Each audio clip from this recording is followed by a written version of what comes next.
I'd like to ask you a question. Do you believe in monsters? From is an Apple TV original horror show that I became obsessed with roughly 2 years ago. It's not often a TV show or movie in the horror genre genuinely gives me chills because a lot of them are kind of all the same in my opinion.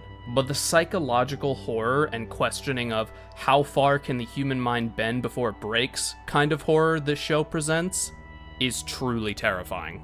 Unknown to me until roughly last week, the third season began premiering, and I instantly got excited like a kid in a candy store that just restocked my favorite sweets, and I secretly swiped my mom's credit card. As of now, there are 4 episodes that have been released in Season 3, and I want the main focus point of this video to be Episode 4. However, I will attempt to briefly, quote-unquote briefly, go over some highlights and significant moments of the first 3 episodes before we get to Episode 4. Also, if it wasn't obvious, spoiler warning from this point on. Get it? Here's some quick background context about this show and the threats. It takes place in this town that seemingly doesn't exist and you can never leave from. Haha, I said the title again. The people stuck here survive against these humanoid monsters that come out at night, only protected by these talismans that prevent the monsters from being able to enter their houses. But if someone lets them in, it's game over. Kinda like how original vampires need to be invited into the homes. Kinda like that. These monsters don't just try to get in by clawing and beating doors, they make tactical, psychological attacks on the people inside. They can take multiple appearances, seemingly read minds, and use people's own personal lives and fears against them. And quite possibly the most terrifying thing, these creatures don't run. All they do is walk and smile, because they know their prey have nowhere to go. There's also a bunch of visions that people see, ghost children who don't seem exactly evil, and some unknown overarching entity causing all of this in the first place, which might end up being of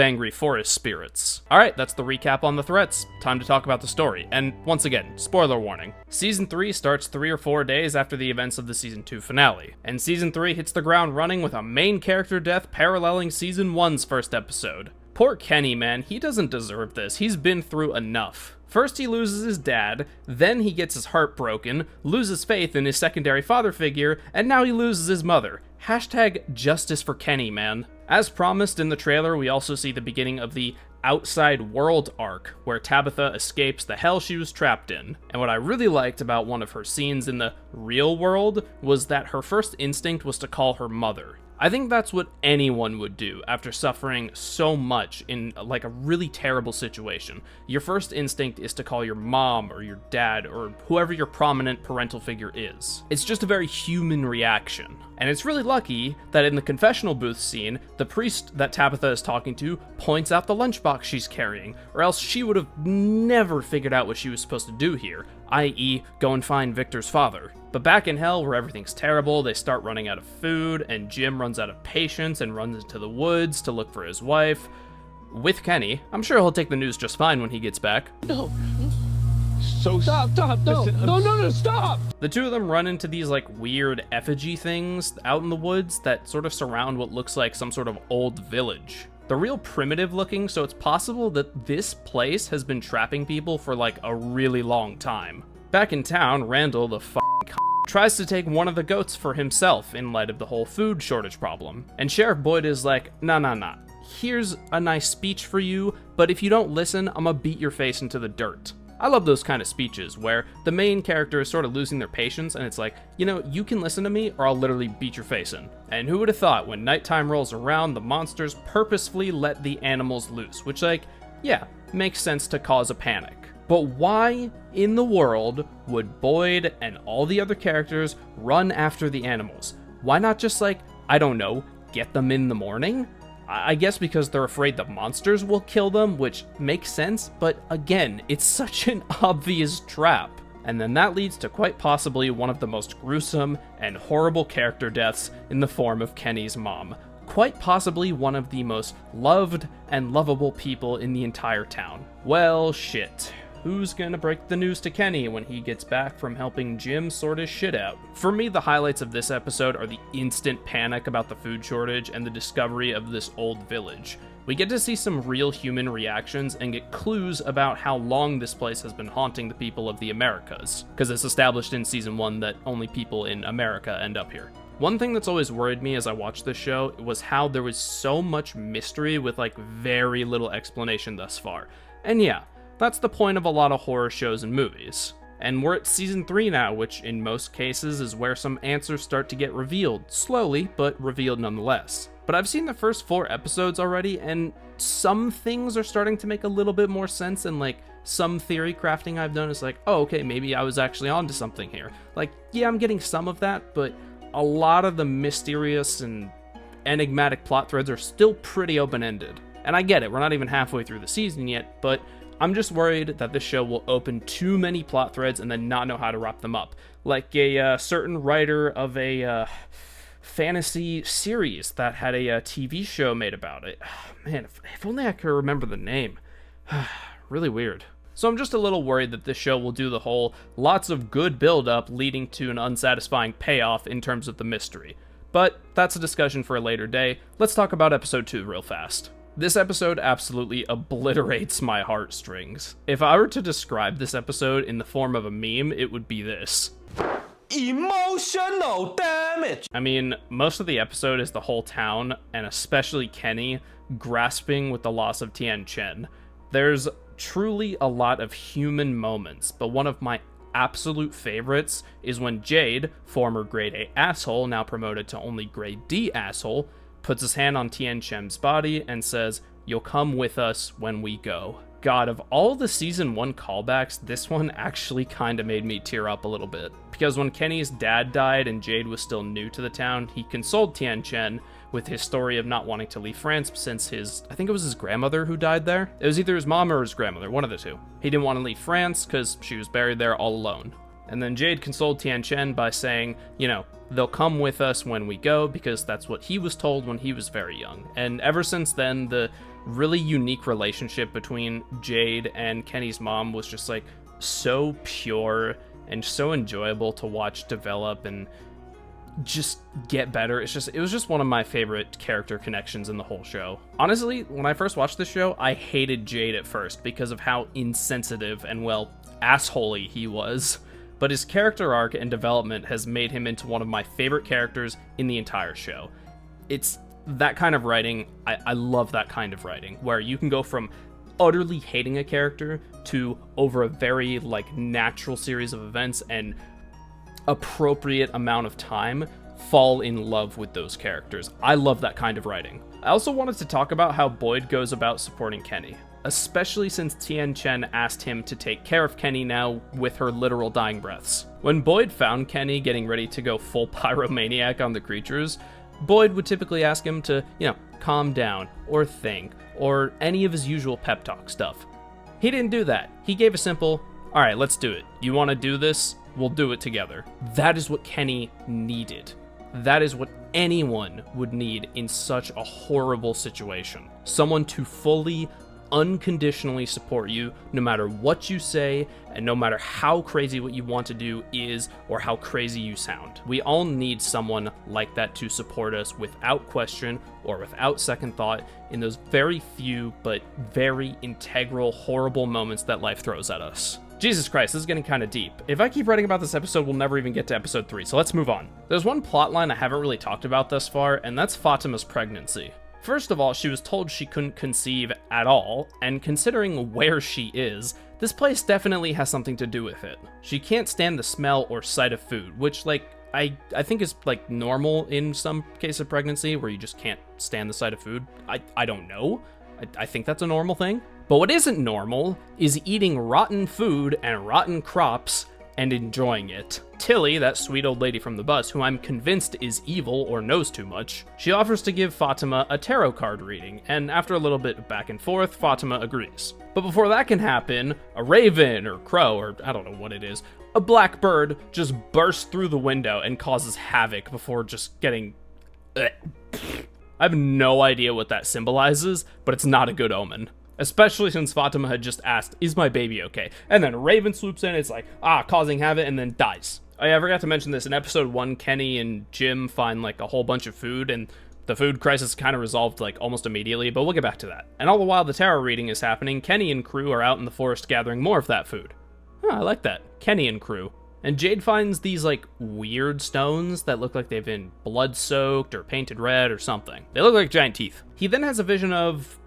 I'm not sure who this guy is. It might be the bartender, but he doesn't look exactly one-to-one. I don't think it's him, but it could be. Either way, the vision really rattles him, and he didn't even see the symbol this time, which he has seen in almost every other vision he's had. So he tries to run back to town, Christy chases him down, and she gets bear-trapped, and they barely manage to get her out before the sun goes down. And there was a bit of drama between Kenny and Christy, like 5 minutes ago, where Christy was trying to be consoling, but Kenny reached the anger state of grief and kind of exploded at her a little bit. And back in town, Ethan, this little 9-year-old, or either 9-year-old or 12-year-old boy, is turning into one of the most depressing and morbid kids of all time. And understandably, his dad kind of snaps at him. When your kid starts saying, who's gonna bury our dead mom and your dead wife? Is her body all rotten? You're gonna snap at your kid. And Julie, already being mad at Jim, really has to rub it in. I get it, but you don't need to add more salt on the wound, man. Maybe, I don't know, try working together, explaining to Ethan to chill the fuck out and that, you know, we don't know what's happening. I get he's a kid, but damn, he's clearly crying for help with how morbid and dark and depressing he's being. Either way, when it comes to this episode, especially in the terms of the no food plotline getting resolved like nigh instantly, is a bit of a mixed bag for me. I get that they probably want to focus on other plot lines, like Jim getting phone calls from his supposed dead infant son. But with the way it goes, we have no food, oh wait, we found a near endless supply, in the span of like 2 episodes kind of gave me whiplash. I also think it's a missed opportunity to cause some tension and drama between characters, like with Randall trying to take the goat, for example. Even just having Kenny and Jim be gone for like an extra episode worth of time would have given this plot a bit more room to breathe. Oh, also, at the end of this episode, Tabitha ends back up in the town after being in a car accident with Victor's dad, so there's that too to worry about. But other than that, these first couple episodes are really good, and we're seeing some proper character arcs pay off, and see once unlikable characters turn into genuinely interesting and likable ones. Even Randall the is starting to be a tiny bit more of a team player, just a little bit, just a tiny itty bitty little bit in some scenes, but hey, it's progress, you know? People, you know, it's progress, it's something. But now for the episode this video is meant to be about, episode 4, There and Back Again. Holy shit, this episode is twisted. I'm not kidding when I say my heart was legitimately pounding as I watched the first 30 minutes of this episode. Because we got Tabitha in the ambulance, stuck in handcuffs, on one hand, Boyd and Randall trying and struggling to help her out of them on the other, and then in another hand, mysterious third hand on the third arm we suddenly grew, the freaking monsters basically force Boyd to abandon Randall and make him feel like shit. While yes, Randall is a huge asshole, he starts to come around a little bit and tries to be a little bit more of a team player. Not by much, but again, it's a little bit, it's progress. So as Boyd and Jim struggle to get Tabitha out of her cuffs, the cop who was on the ambulance sees the 2 paramedics get gamered on and then starts shooting basically everything in a total panic. And, by total accident, shoots through the window of Colony House and hits Nikki right in the stomach. So now we have Jim, Boyd, Tabitha, and Randall facing a crisis outside, Colony House facing a crisis inside, and, oh yeah, did I forget to mention, Victor and Sarah having a memory crisis in a random basement as well. Crisis for everyone, woohoo! In trying to help, Randall tosses a tool bag to Boyd between some of the creatures, really cool move by the way, to try and get Tabitha out of her handcuffs, and as Boyd tries to drive away while Randall retreats to the bus, Randall starts seeing swarms of cicadas again, like he did in Season 2. It seems the monsters have some level of control when people see these hallucinations, because as Boyd is struggling to find the key to the ambulance, one of the monsters offers up the key to him and says, "But we get to keep Randall," as he's swarmed by fake cicadas. Boyd reluctantly takes the key from the monster and cusses him the fuck out. And you know, this isn't a decision he wanted to make, because the monsters say, you can't save everyone. Boyd knows it, they know it, but Boyd does not want to admit it, because to him, that's almost like how he's admitting defeat, is that he can't save everyone. That's his, like, lose condition. He was in the army, so no man left behind is kind of his whole shtick. So they get Tabitha out of the cuffs, make it to Colony House, and everyone is absolutely losing it. As Boyd is yelling at the cop who shot Nikki, Donna drags him upstairs, which in normal fashion typically means there's going to be one of the classic Donna don't do no shit, trademark, lectures. And this is where we can really see the weight of everything that's happened throughout the entire show really start to hit hard. Because you know that even if the poker-faced, stonewall badass takes no prisoners Donna starts having a mental breakdown, shit's real bad. Oh boy, I am so fucking scared. Throughout the show, we slowly see all of our characters start to break, and Donna is the one who is really holding out the longest, but even she can't take too much more of this. As a leader, it's her job to keep it together so her people can also keep it together, but even leaders can only take so much. I could go on for hours about the great character writing in this show, but let's move on. Elgin, the kid from the bus who's also seeing visions in a similar fashion to Jade, starts taking the center stage and the spotlight a bit more. I mean, hell, the kid had a dream about the town before they even arrived on the bus, so he's obviously important in some way. He keeps seeing this messed up looking woman, and I believe we've never heard this vision, woman, poltergeist thing speak until this episode. She begs for Elgin to help her, to save her, and only a few minutes later, Nikki bites the big one. Yikes, these visions seem to be real bad omens. So as far as visions go, we have Victor seeing the boy in white, who actually seems to be some kind of force for good. We have Tabitha seeing multiple children acting all creepy-like and just swarming her. We have Jade seeing all sorts of different messed up characters, and most notably that weird symbol, which we still have no clue what it means. And we have Boyd seeing Father Khatri, the priest from Season 1, whenever he's alone. It's revealed that Boyd does have Parkinson's disease, but the cognitive impairment doesn't happen until much later down the line. And it's also unclear if this ghost of Father Khatri, I guess you could call it, is a result of this place, or it really is just a figment of Boyd's imagination. From all that, we can at least deduce that there are souls, or spirits, or ghosts, or whatever you want to call it, of people who have died here, or died and then were sent here, and are trapped in this place. At the very least, we know for certain that the children are trapped here since Victor's mother said she has to save the kids trapped in the tower. So as far as theory crafting goes, with all the information we have at the moment, I'd say this place traps or is a trap for people who die and their souls become stuck in limbo, basically. As far as the monsters go and the way they're seemingly able to control the visions, makes me think that they're connected to whatever overarching malicious entity is causing all of this to happen in some sort of hive mind-like fashion. They're clearly intelligent, but according to Randall, who watched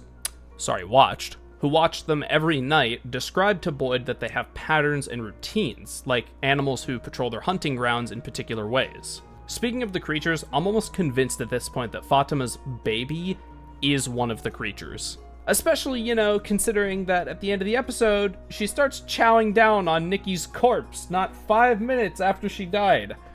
This scene actually made me want to vomit. I'm not kidding. This scene actually kind of made me sick. Julie and Ethan grow closer as brother and sister in this episode, which was really nice. They've been through the ringer a lot lately, so it's nice to see them have a nice moment. Especially Ethan, with how dark and morbid he's been acting. Poor kid needs to get some depression medication. I should get some depression medication. That's a great idea. Should get my happy pills. And we see Victor talk to Sarah about some people who used to live in the town, most notably Christopher. Christopher's involvement in the story goes as far back as Season 1, most notably when Tien Chen, rest in peace, gave Jade Christopher's old journal, which was just back-to-back pages, just nothing but the symbol that Jade has been seeing. Victor freaks out as he starts to remember, and when we see the flashback, his freak out is very justified. Christopher had this puppet, doll, marionette, whatever you want to call it, named Jasper, and Christopher used him to bring a little bit of joy to people's lives way back then in the pre-talisman era.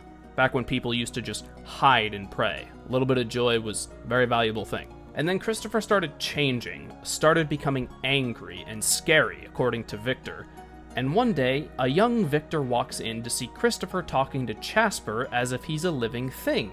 And Jasper is visibly talking back. Yeah, have fun sleeping tonight, kids. Also, according to Victor, after Christopher started seeing the symbol, almost everyone who is in the town at the present time died. Like almost everyone, according to Victor. So Victor tells Sarah that Jasper, the doll marionette thing, is the one who holds all the answers as to why the bad things are happening. So I suspect that we'll be seeing Victor and possibly Sarah go back into the tunnels. I gotta be honest, this episode was a huge hit for me. It was intense, some of the writing and major story beats felt like the show is moving a little bit closer to an overall conclusion, and oh, look at that, Randall's still alive. Barely. But seriously, this season of From so far has been absolutely fantastic. Bit of a slow start, but this utterly crazy and hectic episode was a good payoff. It's not often I enjoy horror shows and movies because, like I said earlier, they're kind of all the same to me, but From has honestly captured and held my interest ever since I watched season 1 back in the Christmas of 2022, I think it was? I don't know, somewhere around there. If you enjoyed this video and my style of content in general, consider dropping a sub. We're shooting for 10K by the end of the year, and, just to remind you all, if we hit 10K, I will be getting a tattoo. It will be a tattoo of my own choosing, but it will be thanks to you that I got my first bit of ink. Feel free to leave your thoughts, opinions, and theories down in the comments. I would love to do some back and forth with all of you about this season of From, and just the show as a whole in general. And if you really like the way I do things and want to show a little bit of extra support, consider becoming a channel member. It's only $2.99 a month, and you also get a whole bunch of cool rewards in return, like having your name in the end credits of every video. Kinda like these people right here. Look at them. Absolute legends. But that's gonna do it for now. Thank you so much for watching, and yeah. Don't forget to lock your doors and hang your talismans up, kids. They're coming.